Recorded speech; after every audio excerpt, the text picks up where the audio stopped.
La lutte professionnelle est devenue tellement populaire qu'elle a fait des petits au Québec. Oubliez la WWF, là, je veux parler de la dizaine de promoteurs de lutte, amateurs pour la plupart, qui organisent des galas de lutte où on se tape dessus pour le plaisir bien plus que pour l'argent, hein, à 5-7 $ le billet, et puis pas pour devenir non plus des Undertaker ou The Rock. Non, le ring de ces soirées de lutte-là équivaut à peu près à la patinoire de quartier pour un petit gars qui rêve un jour de jouer dans la Ligue nationale.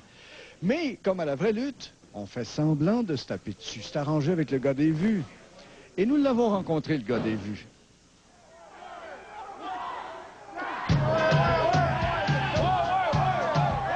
L'énergie de la foule, soit une foule de 2000 ou de 200, quand tu as une foule derrière toi et qui embarque dans ton spectacle, c'est difficile à battre comme émotion. Là. Parce qu'il ne faut pas se le cacher, là. 99,9% de ton audience, là, c'est pas mal comment ça marche, là, ou presque. Et c'est justement de les amener à s'en foutre complètement et d'embarquer dans ton scénario, là.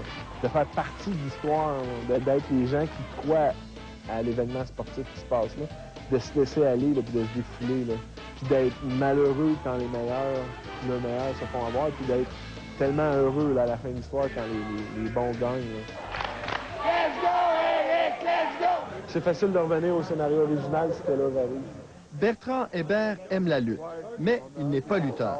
Non, en fait, il aime la lutte comme un metteur en scène aime ses acteurs, comme un auteur aime sa pièce de théâtre. Comme je l'ai dit, nous autres, on était un cas parfait de combat à bien les tailles.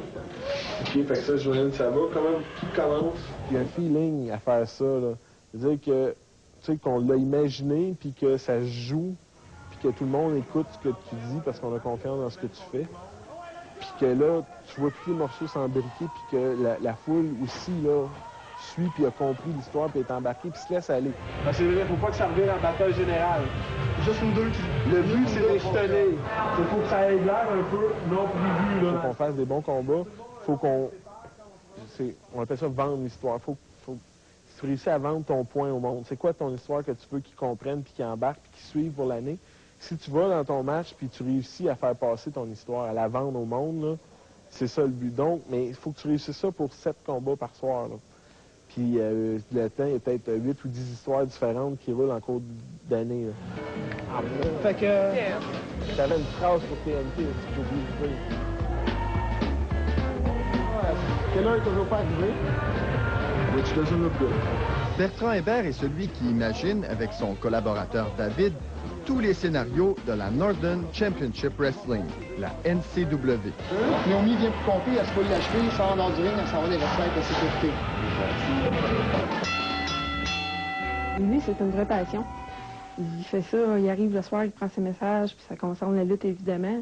La fin de semaine, avant qu'on ait notre enfant, il était constamment là, à la lutte. On passait toutes nos fins de semaine là. Je pensais pas que ça avait une si grande place dans sa vie. Ça m'a même fait peur un petit peu, là, parce que je me disais, il va se rester du temps pour moi là-dedans. Avant ça, c'était tout son univers, mais là, après ça, quand il a rencontré Josiane, le bébé qui arrive, le mariage, etc., c'est sûr que c'est plus aussi... Il y a d'autres passions maintenant. Mais ça va y rééquilibrer, justement. C'est une bonne chose? Oui, je pense que oui, parce qu'on ne peut pas rester jeune avec toutes nos passions folles toute notre vie, hein? On ne vieillirait pas. Allô? Allô? C'est papa? Vous pouviez pas lui demander d'arrêter ou de ralentir? J'ai déjà essayé, mais c'était plus pour voir sa réaction. Il était un petit peu choqué parce que lui, c'est sa passion, c'est comme il m'a dit, si t'as pas de passion aussi grande que la mienne, tu comprendrais peut-être. C'est vrai que je n'ai pas de passion aussi grande que celle-là, sauf que moi, je voulais voir s'il était prêt à sacrifier des samedis soirs des fois pour moi. Puis il l'a fait. C'est pas arrivé souvent parce que, dans le fond, j'aimais mieux le voir heureux à la lutte qu'il soit avec moi ailleurs puis qu'il se dise, ah, qu'est-ce que je fais ici, là? Le match commence, mais toi, tu viens t'en mêler. Ce soir, le Grand Conseil se réunit. En vue du prochain gala, on décide des gagnants et des perdants. Toi, tu te relèves, tu y fais un slam ou quelque chose, puis lui, il se place, puis le frog splash. Tout le monde finit par avoir sa chance. Et ça, il faut être patient dans la vie. Est-ce que ça vous arrive de voir que vous venez de briser le cœur de quelqu'un puis vous dites... Briser le cœur? Ben, je pense que les gars ont trop d'orgueil pour te montrer que tu les as brisé le cœur, là. Mais